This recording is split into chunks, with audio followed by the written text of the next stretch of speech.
Buenas tardes, voy a dar inicio a mi Ateneo. Me llamo Laura Zaragoza, soy residente de tercer año de la Residencia de Bioquímica Clínica del Chaco.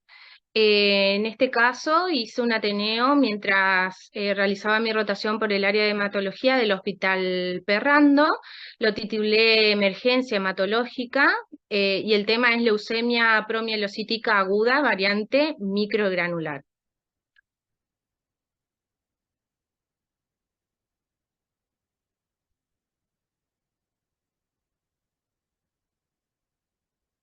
Bien, para empezar lo que voy a realizar es una breve introducción que va a incluir una definición, la epidemiología y la clasificación y el diagnóstico de la enfermedad, y después voy a abordar dos casos clínicos, los cuales transcurrieron en este año y los tomé como ejemplo de lo que sería una emergencia hematológica y voy a explicar esa patología a partir de estos dos casos.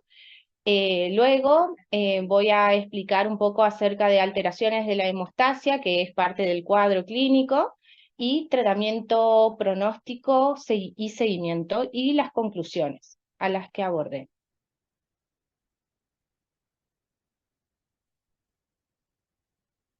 Dentro de lo que es la definición, voy a empezar por definir leucemia mieloide aguda como un subgrupo de neoplasias mieloides que tiene una marcada diversidad y heterogeneidad genética de etiología diversa. Esa etiología diversa podría ser, por ejemplo, de origen ambiental, como por ejemplo podría darse cuando un paciente está con citotóxicos o expuesto a pesticidas, o también podría darse debido a un componente familiar por, y también por presentar algún tipo de antecedente, como un antecedente de mielodisplasia.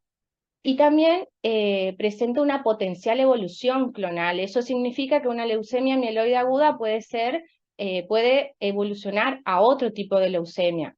Se caracteriza la leucemia mieloide aguda por una proliferación clonal de células hematopoyéticas precursoras que son anormales y que tienen diferentes grados de diferenciación. Entonces lo que se produce es una infiltración medular, y en ocasiones puede producirse esa infiltración en otros órganos, como por ejemplo en piel, en pulmones, y tiene debido a esto una alta mortalidad. Para definir la leucemia promielocítica aguda es necesario hablar de lo que em, se llama, o del tipo de blastos que presenta, digamos. Se la define como un subtipo de leucemia mieloide aguda, y estos blastos tienen la característica de presentar una traslocación, que es una traslocación 15-17, que es que estos cromosomas, el 15 y el 17, lo que tienen es que implican genes, como por ejemplo en el 17, que implica gen que codifica para el ácido alfa transretinoico.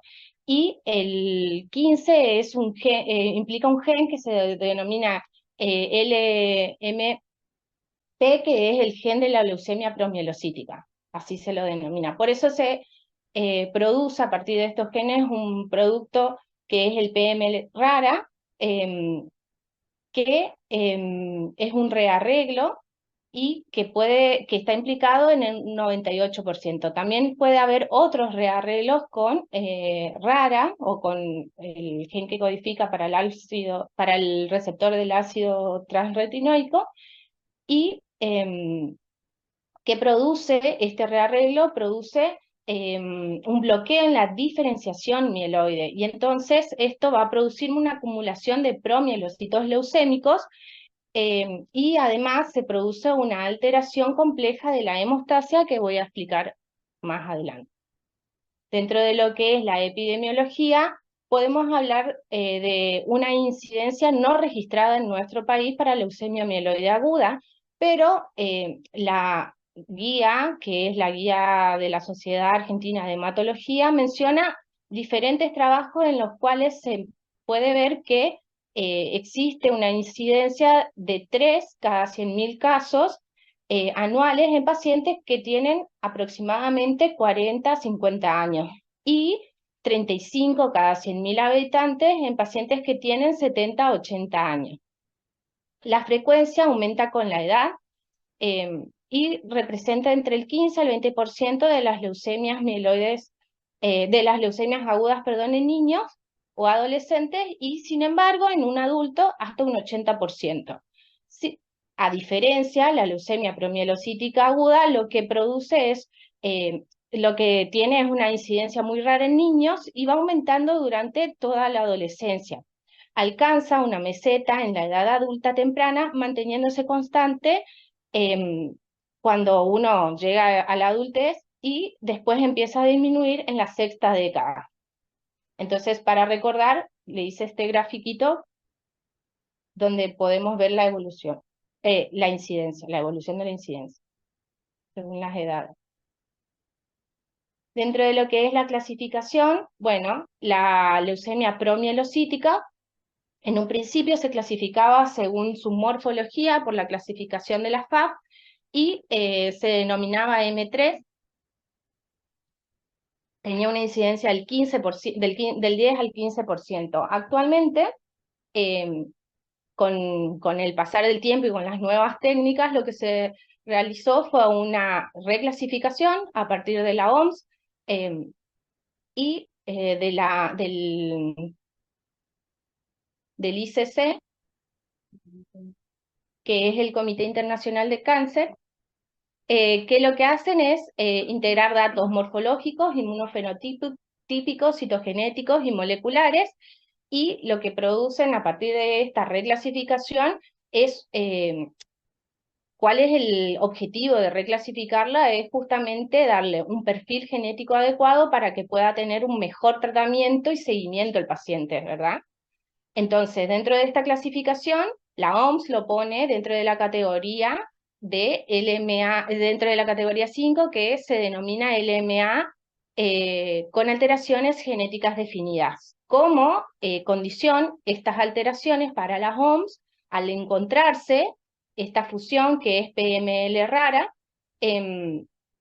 no necesita o deja el porcentaje de blastos, es como que no lo tiene en cuenta. Sin embargo, el ICC, que es el Comité Internacional, lo que dice es que lo clasifica en la categoría 7 como leucemias mieloides agudas, pero tiene en cuenta un porcentaje de blastos o de promielocitos, en este caso, que va a ser mayor al 10%, ¿sí?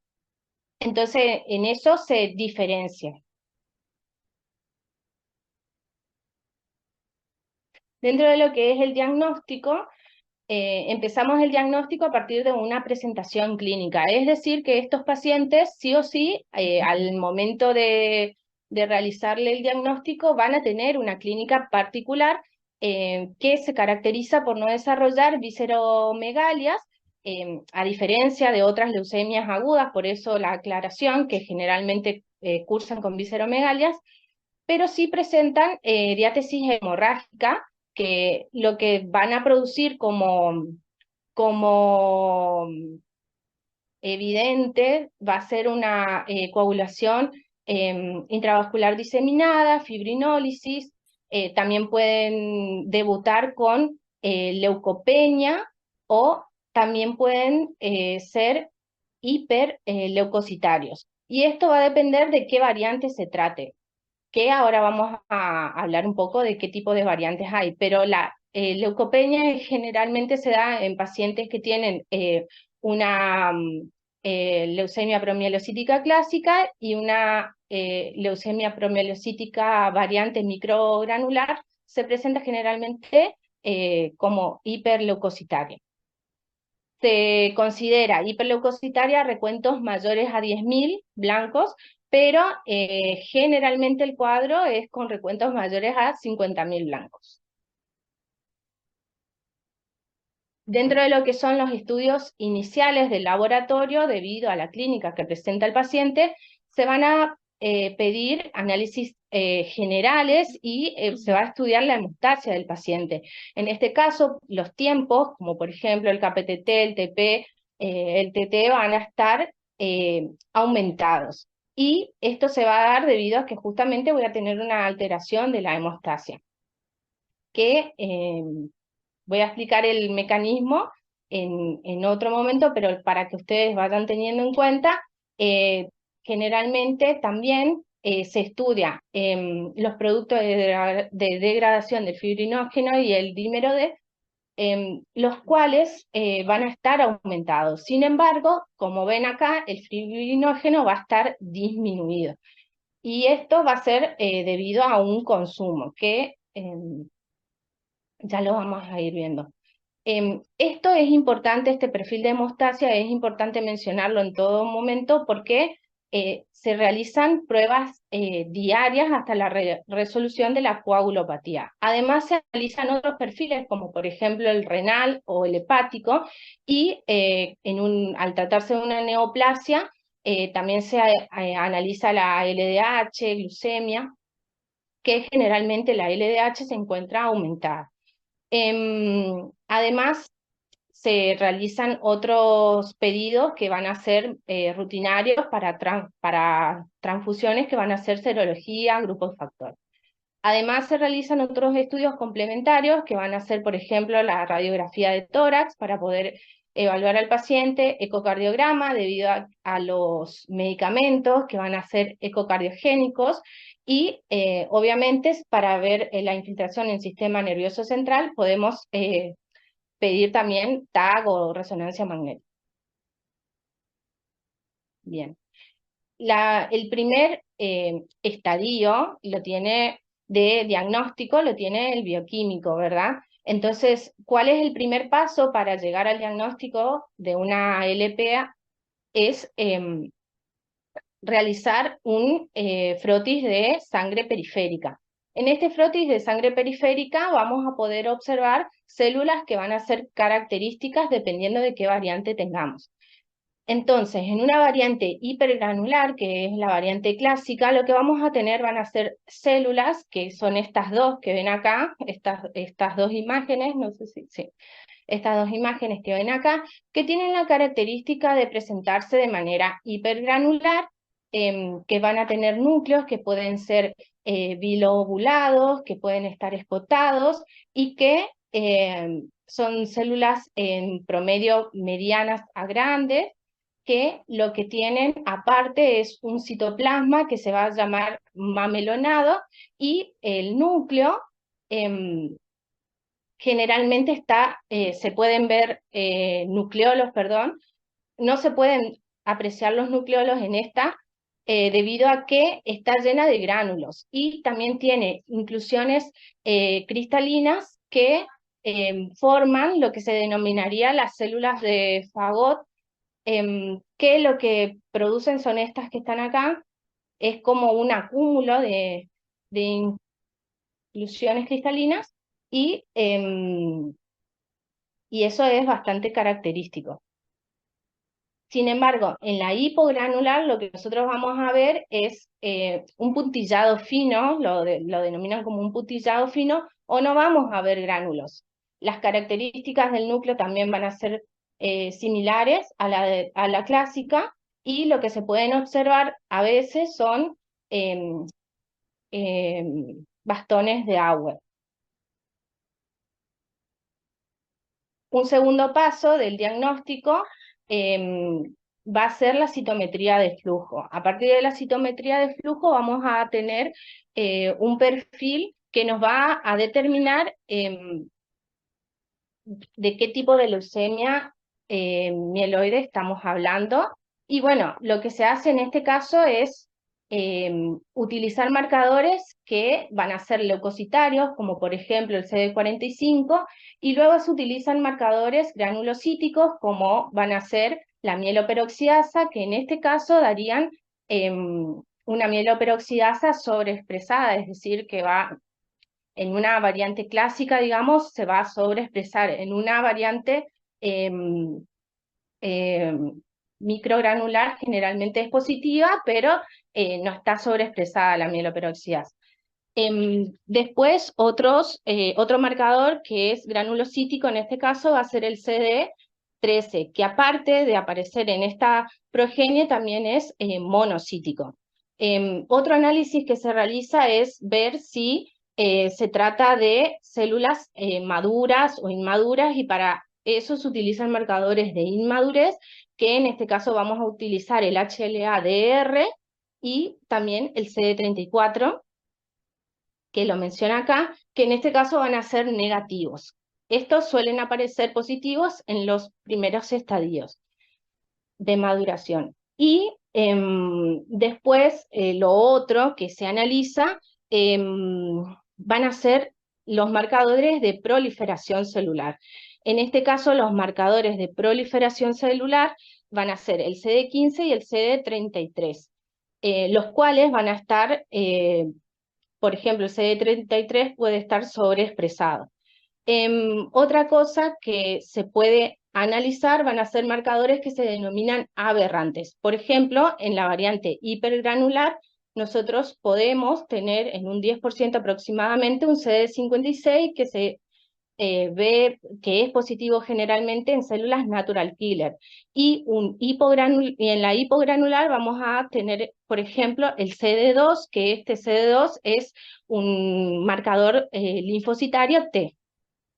Después también podemos decir que este CD2, tanto que sea CD2, me puede decir a mí que esto es un marcador de mal pronóstico porque está asociado a una mutación que se denomina FLT3, que es de tirosinquinasa, y bueno, al estar presente es de peor pronóstico. El siguiente paso es la biología molecular. Dentro de lo que es la biología molecular, al tener en cuenta que vamos a estar ante una translocación que es la 1517, lo que nosotros vamos a buscar van a ser los genes, que en este caso el gen PML va a tener, bueno, en realidad el gen de fusión es lo que nosotros vamos a buscar, que puede llegar a tener 3 isoformas, que van a ser BCR1, BCR2 y BCR3. Esto va a depender de en qué parte del gen PML fue o se realizó el corte, para poder después justamente producirse la fusión. Y el BCR1 es el de mejor pronóstico.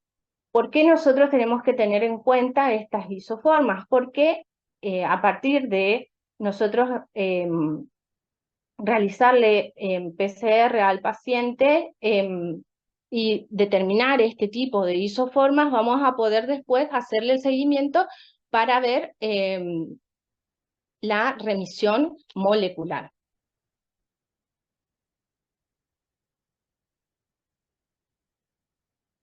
¿Sí? Esto nada más es lo que le termino de contar. Bien, otro tipo de método es la citogenética. A partir de citogenética nosotros vamos a ver las diferentes tipos de translocaciones que van a estar implicadas. Es muy sensible y tiene las desventajas de que es un método que tarda mucho, y esto, acordémonos que es una emergencia hematológica, entonces lo que tiene de negativo es que al tardar tanto tiempo, sí nos sirve como diagnóstico definitivo, pero no es una herramienta útil en la clínica del paciente, digamos. Entonces, dicho esto, es importante mencionar que ante la sospecha morfológica se hace ya directamente la iniciación del tratamiento, que es algo que voy a hablar más adelante. Pero a partir de esta metodología y de la biología molecular, nosotros vamos a hacer el diagnóstico, que sería el diagnóstico definitivo. Y el seguimiento.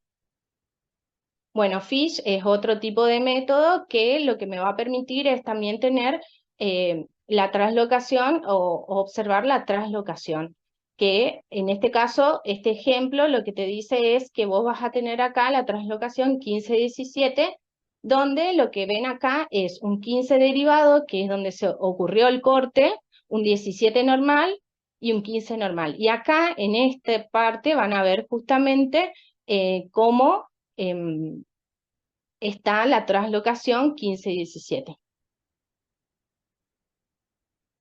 Tanto FISH como citogenética no me permiten a mí ver las isoformas, entonces eso también tienen como desventaja.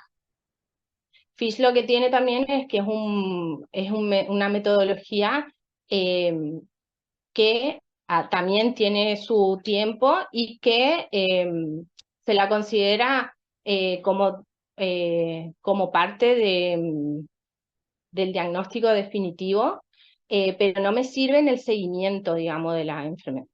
Dentro de los casos clínicos que les quería contar, voy a empezar por el primer caso, que es de una paciente que se llama Amelia, de 34 años, que es oriunda del Sausalito.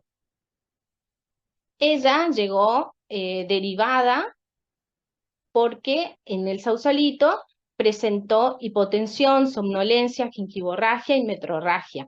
Si ve en la clínica, es totalmente compatible con una clínica de emergencia hematológica. Y entonces ella llega a la guardia y a la emergencia al otro día. En este caso, lo que se realiza a partir de su hemograma es un diagnóstico presuntivo de leucemia y o linfoma.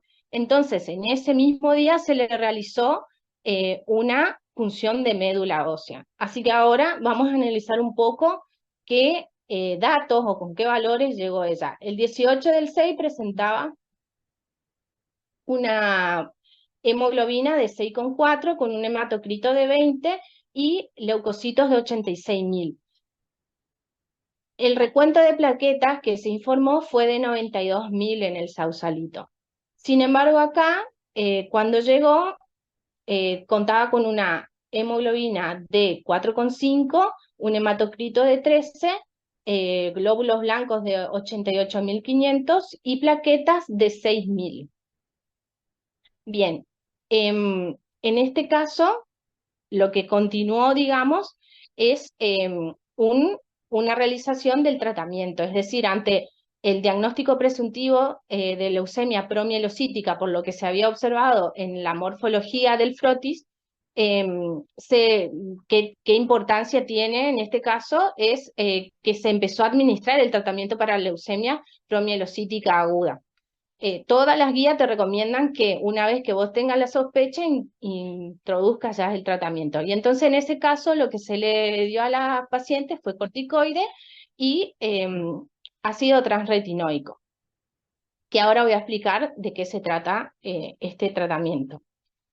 Bueno, el día 21 la paciente desmejora y lo que ocurre es que va a tener un infiltrado pulmonar y un probable síndrome de Atra. Estos son todos terminologías que quiero que tengan en cuenta porque después las voy a explicar mejor. Y este síndrome de Atra hace que se le suspenda justamente el ácido transretinoico y aumente la dosis de dexametasona o de corticoides. Y aparte, lo que se le hizo a la paciente fue darle un tratamiento que es un tratamiento de soporte para un montón de sintomatologías que ella presentaba, como por ejemplo ranitidina. También se sospechaba de que pueda estar sepsis, se le dio ampicilina, y bueno, debido al desmejoramiento, también lo que se hizo fue ponerle oxígeno a través de mascarilla. Y esto es debido a que el 20/6, si ustedes ven su estado ácido-base, ella estaba desmejorada, digamos. Presentaba, en este caso, lo que correspondería a una hipoxia, digamos. Y después, lo que ocurrió a partir del 22 de junio es que se encontró en un estado general mal, en un mal estado general. Entonces, a partir de ahí, lo que se realizó fue un tratamiento también de soporte y se le puso inotrópicos y también asistencia respiratoria o ventilatoria mecánica. Presentó al otro día una hipotensión severa, palidez generalizada y finalmente termina falleciendo por fallo multiorgánico y un probable shock séptico el 24 de junio. Si ustedes ven, estos parámetros que yo puse acá tienen la finalidad de ver cómo fue desmejorando la paciente en todo momento. Es decir, que ante la sospecha y ante la introducción del tratamiento con esta paciente no se pudo hacer mucho, digamos, pero vamos a analizarlo más a fondo.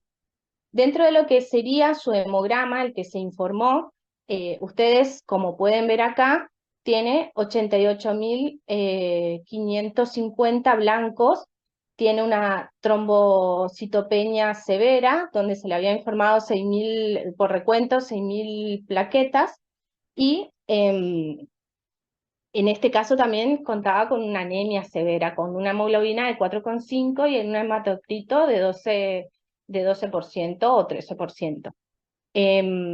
Esto es el histograma característico de una trombocitopenia severa y como ustedes ven acá, esto es un chorreado que te habla de la presencia de posibles blastos, ¿verdad? En la parte de glóbulos blancos. El equipo aparte te informaba neutrofilia, monocitosis, es como que te daba muchas alarmas inespecíficas que bueno, después se fueron dilucidando esas alarmas con el frotis. Y lo otro que se informó fue el coagulograma que como ya verán te daba tiempos alterados.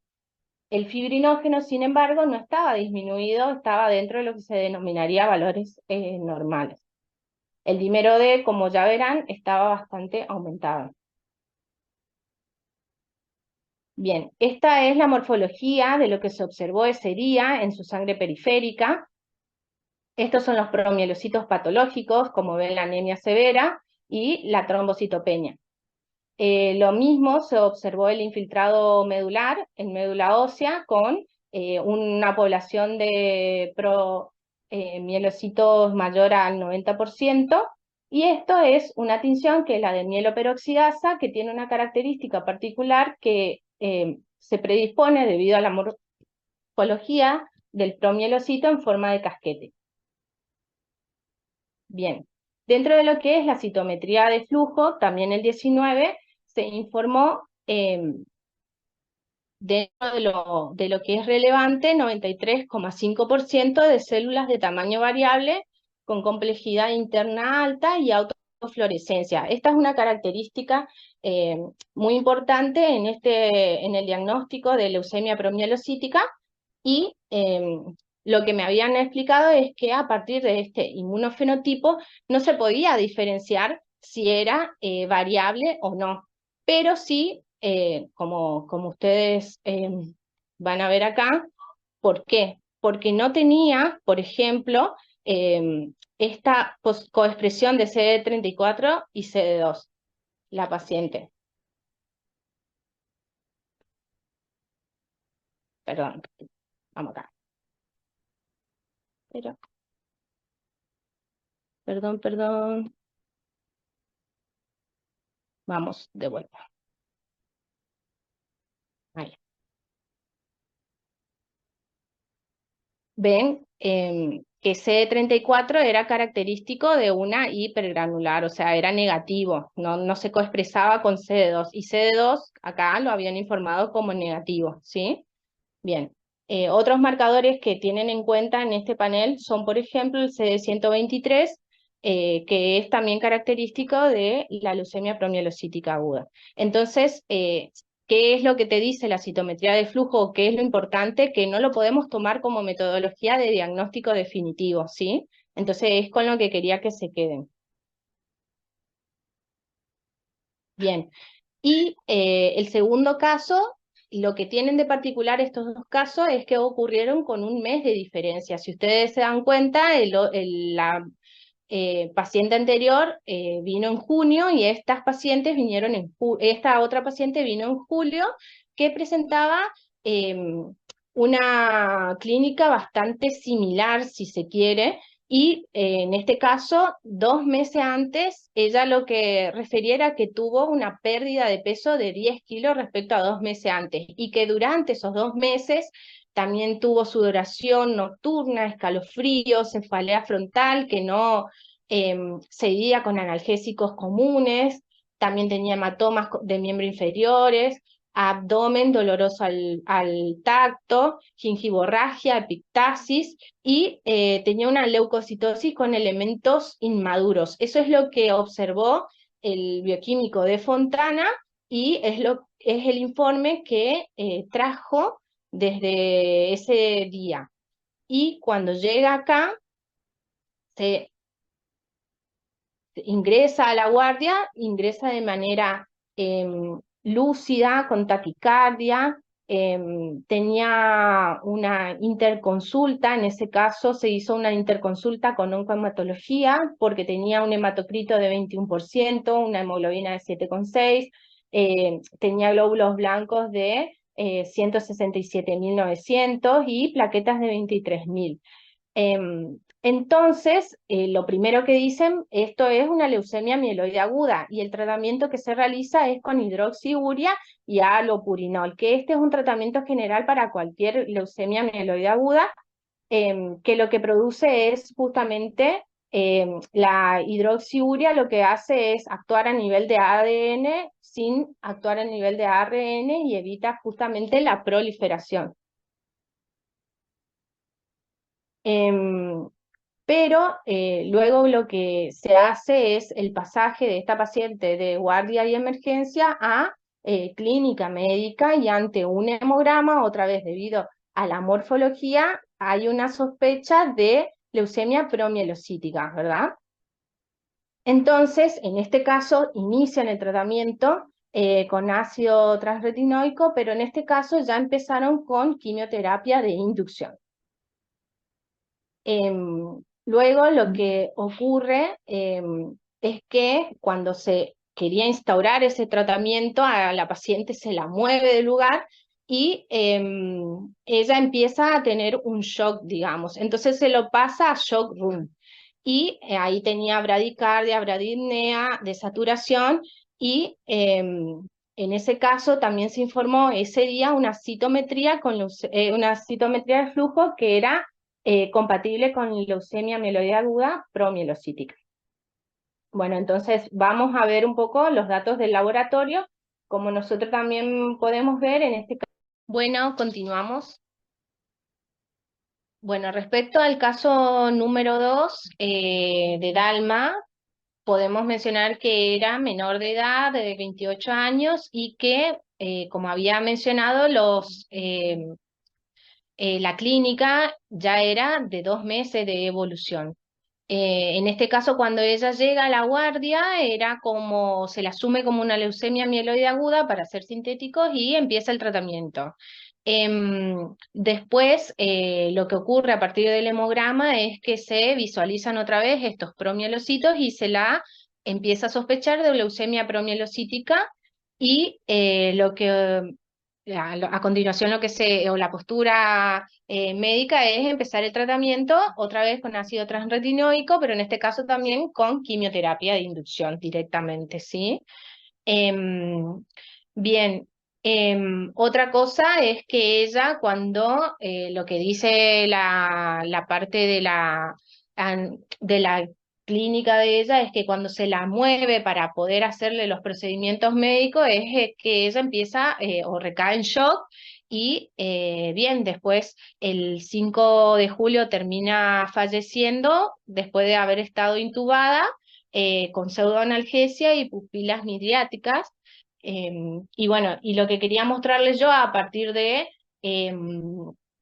sus datos de laboratorio era que dentro de lo que sería el hematocrito y la hemoglobina parecieran haberse mantenido dentro de valores bajos, digamos, y lo otro que no les había mencionado es que dentro de lo que sería el tratamiento también se le realizan transfusiones de sangre, de plaquetas, pero que la parte de la historia médica no me especificaba bien en qué momento se le realizaron y entonces era como que no tenía yo registro de en qué momento, pero en teoría se le habían realizado ese procedimiento, es parte de justamente este tratamiento que ahora ya vamos a ir viendo. Bueno, en todo momento, de todas maneras, ella presentaba plaquetas alrededor de los 20.000 y también en todo momento presentaba lo que sería una, u- en este caso, una acidosis que podía ser de origen metabólica. Entonces, otro dato a tener en cuenta es que se le estudió el perfil renal y el perfil renal en un principio estaba normal y después al final, que fue el último día que estuvo con vida, que fue el 5 de julio, presentaba apenas una creatinina y una uremia por encima de los valores de referencia, así que no me pareció, o sea, era como que tenía su función renal normal, en ningún momento estuvo alterada. Y como ven acá, el láctico sí fue aumentando, es decir, que fue evidenciándose una hipoxia tisular. De todas maneras, eh, su estado ácido base no reflejaba, digamos, la agudeza de la patología. Entonces, ¿cómo nosotros podemos verla a esta paciente? A partir del hemograma, ¿verdad? En todo momento vamos a requerir el frotis de sangre periférica. Y en este caso, como ven, esta paciente contaba con un recuento de glóbulos blancos mucho mayor, que es de 179.000 blancos, que tenía o se le había informado estas plaquetas de alrededor de 20.000 y en este caso lo otro que podemos ver en el hemograma que era característico era otra vez en la zona de los blancos, es ese chorreado tan característico de la presencia de blastos, digamos.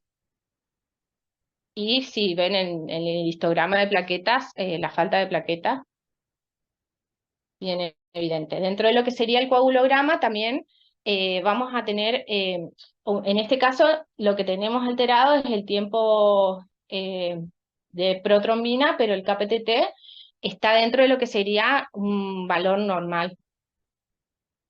Y el fibrinógeno, sin embargo, está un poco por debajo, bueno, en realidad se puede decir que está bajo respecto a sus valores de referencia, y un dímero D aumentado.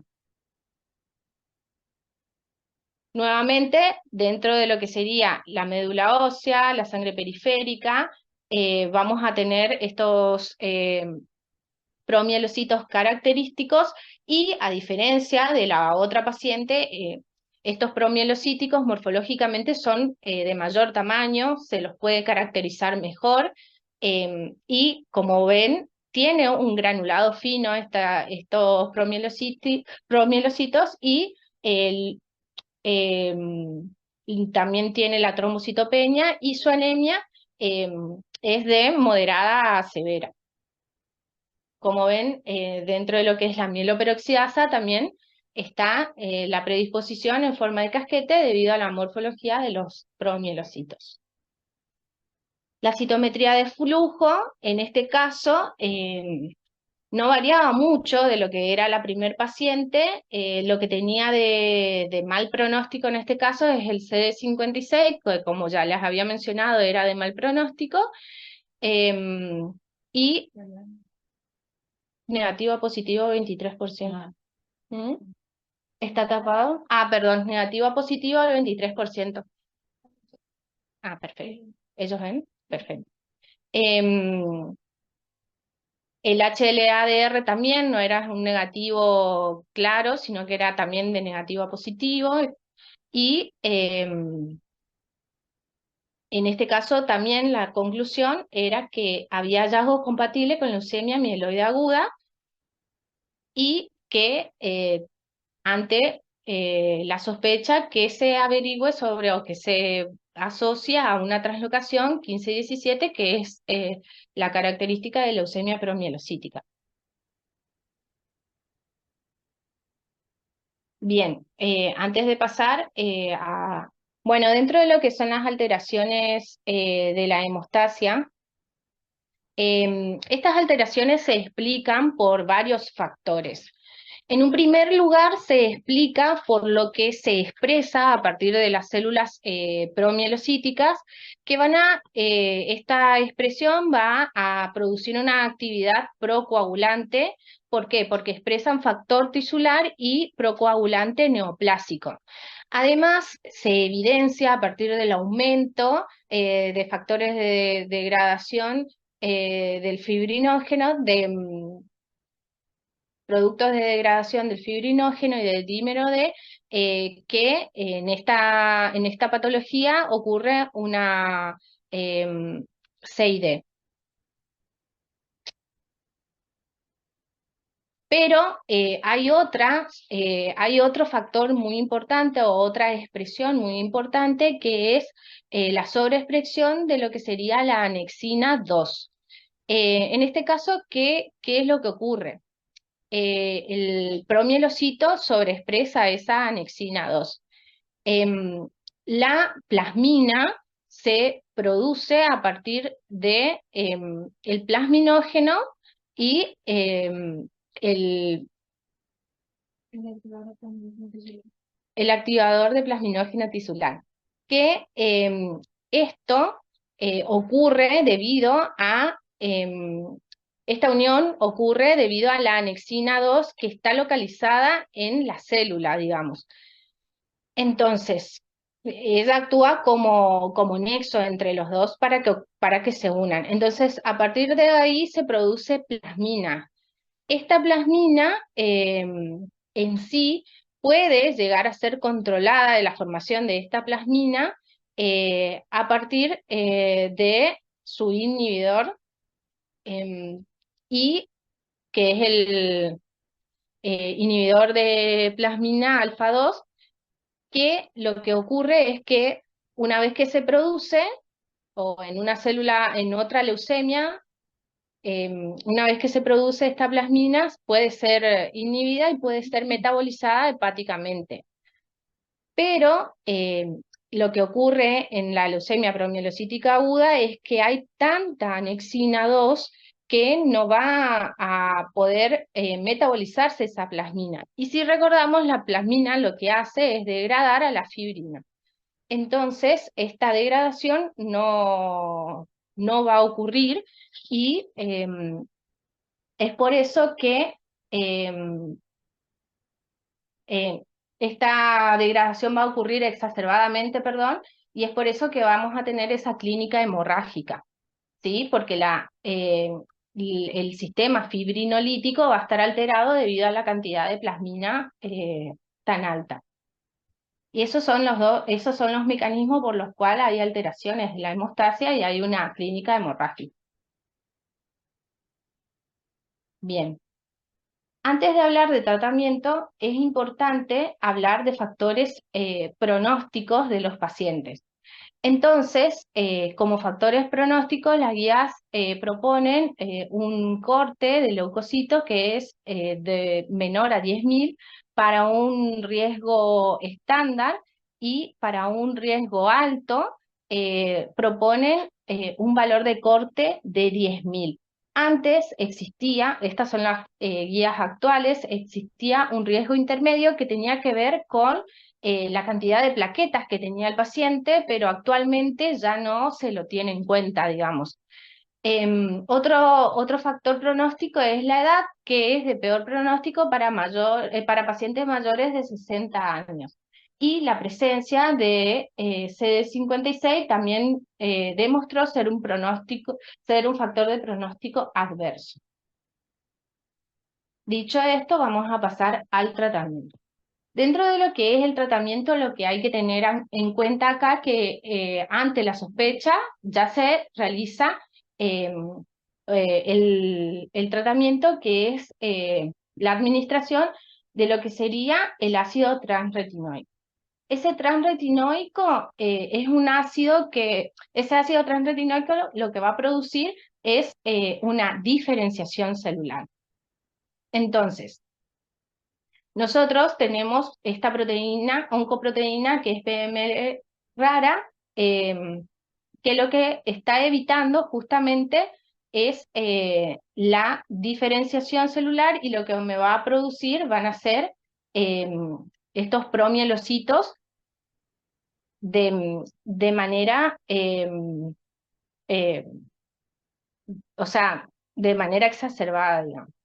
Y al realizar al darle al paciente ese ácido transretinoico o si no también arsénico en forma de trióxido de arsénico, lo que vamos a producir es justamente que esta oncoproteína no se ensamble y esto va a producir que se pueda unir, que se pueda diferenciar la célula, el promielocito. Bien, esto es importante tener en cuenta porque en un momento voy a explicar lo que es el síndrome eh, de Atra, que tiene que ver con esta diferenciación tan marcada. Bueno, ante la sospecha vamos a iniciar ese tratamiento con ácido transretinoico. Pero también, como les había mencionado, vamos a tener en cuenta los factores de riesgo para poder realizarle los diferentes tratamientos de inducción y consolidación. Dentro de lo que es el tratamiento de inducción, lo que se busca es una remisión hematológica. Ese es el objetivo de ese tratamiento de inducción. Y lo que se hace es justamente tratarlo con ácido transretinoico. Dentro de lo que es la consolidación, lo que se hace es, si es de bajo riesgo, continuar con el ácido transretinoico y agregarle el trióxido de arsénico porque se dice o se comprobó en realidad que actúa, que es un mejor diferenciador. Sin embargo, si estamos ante un riesgo alto, es decir, con glóbulos blancos mayores a 10.000 o una edad menor a 70 años, eh, lo que se realiza a partir después de la inducción con ácido transretinoico es una consolidación que va a tener tanto ese ácido como quimioterapia. Lo que se realiza son 3 ciclos de quimioterapia y cuál es la función del laboratorio después de esos 3 ciclos es realizarle la PCR para poder hacer el seguimiento. ¿Por qué se hace una inducción y después una consolidación? Porque la consolidación tiene como objetivo una remisión molecular. ¿Por qué? Porque después de la inducción pueden quedar clones que lo que van a producir es que el paciente haga una recaída. Entonces, con la inducción no es suficiente y por eso se realiza una consolidación. Y luego de que se obtiene esa remisión molecular, se van a realizar tratamientos de mantenimiento por 12 semanas. ¿Sí?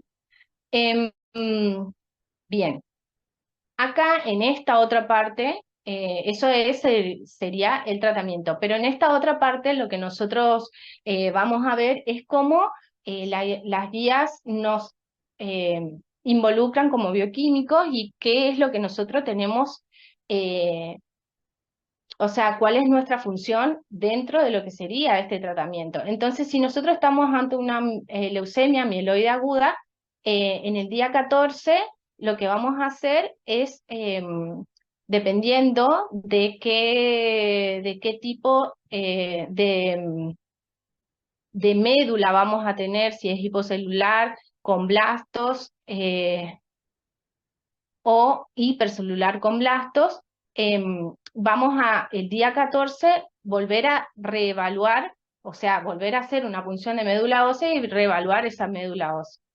Y después de eso vamos a realizar en el día 28, después de realizado el tratamiento, otra vez una evaluación teniendo en cuenta o para poder nosotros saber si estamos ante una respuesta completa. Y bueno, lo siguiente que tenemos que tener en cuenta como bioquímicos es que se requiere evaluar el recuento plaquetario, obviamente todo lo que sería la hemostasia del paciente, y la terapéutica es mantener plaquetas mayores a 30.000 o 50.000 y un fibrinógeno mayor a 150. Esto era lo que yo le había mostrado, le había aclarado que en todo momento se realizan transfusiones, ya sea de plaquetas, crioprecipitados, concentrado de fibrinógeno. Entonces esto es parte, digamos, de la rutina de tratamiento. Y después de realizarse eso se hacen controles bioquímicos. Finalmente, lo otro en lo que nosotros tenemos participación es en la medición de los electrolitos séricos y que lo que se tiene como objetivo es mantener un calcio menor a 9, un potasio mayor a 4 y un magnesio mayor a 1,8.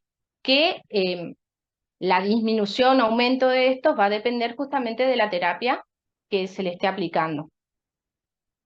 Y finalmente, en la consolidación, lo que nosotros, como ya les había comentado, al tercer ciclo de quimioterapia, vamos a confirmar la respuesta molecular a partir de PCR.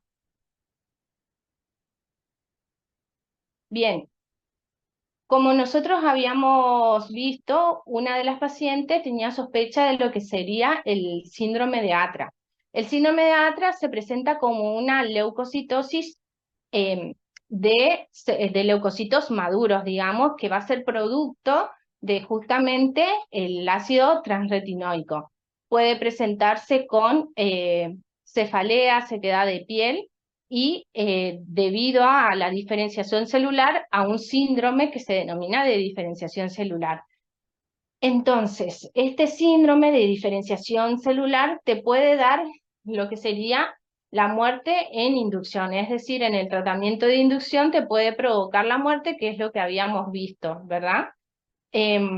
También puede producirte tos seca, disnea, taquipnea, infiltrados pulmonares. Entonces, lo que se hace es una evaluación radiológica, también un derrame pleural, pericárdico. Te puede dar diferentes alteraciones a nivel capilar y alteración renal, dolor óseo, entre otros. Entonces, lo que se hace para evitar o para tratar este síndrome es otra vez eh, darle hidroxiurea, que eso evitaba, como ya les había mencionado, la proliferación, que actuaba a nivel de ADN. Y darubicina, que es también em, es una droga que tiene un mayor potencial respecto a lo que es la hidroxiurea, y se utiliza en pacientes que tienen más de 50.000, y lo que se propone es disminuir la cantidad de blanco. Bien, finalmente, una vez que el paciente llega a lo que sería una respuesta molecular, lo que se realiza es un monitoreo de la enfermedad mínima residual, que ese monitoreo se hace a partir de PCR, y lo que se busca es la isoforma de PML rara. ¿Para qué? O sea, identificada al momento del diagnóstico. Entonces, como yo les había mencionado, es muy importante poder identificar esa isoforma, es decir, la biología molecular. Entonces, lo que te dice es que si esa PCR te da positiva, se le realiza a las 2 semanas una segunda PCR y si te vuelve a dar positiva, se empieza un esquema de rescate, que es volver a empezar otra vez con todo el tratamiento, y si te da negativa, lo que se hace es un monitoreo cada 3 meses.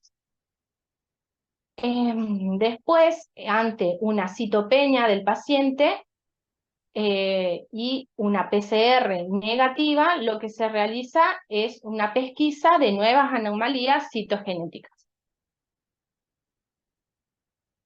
Bien, entonces, ante todo lo que yo dije, quería preguntarle, como parte de participar ustedes ahora, y están también participando del otro lado, hacerle dos preguntas, que es, ¿con qué métodos comprobaríamos el diagnóstico de las dos pacientes? Entonces, ¿cuáles eran los métodos que yo mencioné que eran los de diagnóstico definitivo? Si quieren contestar de aquel lado o de este lado, como quieran. De aquel lado no hay. A ver, de este lado. Ya has dicho biología molecular, Ujú, citogenética ujú, y FISH para confirmar. perfecto. ¿Y qué buscaría en cada caso? Eh, la translocación era en FISH y en citogenética. Bien, perfecto. Y las Isoforma en biología molecular. señores, las R1 de esta residencia. Perfecto. Entonces, para repasar,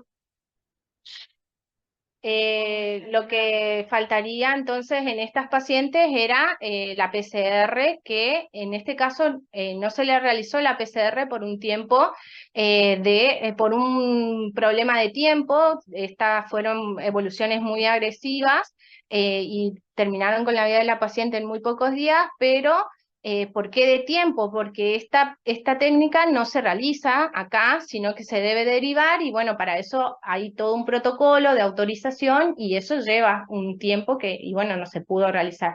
Y respecto a las otras técnicas, no había reactivo para poder realizarlas ni acá ni en Corrientes. De todas maneras, mientras tanto se buscaba la posibilidad de realizarlas, pero las pacientes fallecieron rápidamente, digamos. Entonces, como conclusión, la leucemia promielocítica aguda, variante microgranular, representa una emergencia hematológica por ser de evolución rápida, agresiva, manifestarse con una coagulopatía que puede llevar a la muerte en pocos días, y también lo que cabe mencionar es que necesita tratamiento inmediato. Entonces la guía lo definen así, como una emergencia hematológica. Entonces nosotros, los bioquímicos, a partir del hemograma de sangre periférica, somos los que damos el primer paso diagnóstico. Y es fundamental porque justamente a partir de ese paso vamos a iniciar el tratamiento, ¿sí? Eh, Incluso previo a la confirmación de la enfermedad con los métodos confirmatorios. Y finalmente, es importante mencionar que desde un principio hay que determinar el isotipo del gen, porque esto es clave no solo para el diagnóstico, sino también para evaluar la respuesta al tratamiento. Esta es la bibliografía que utilicé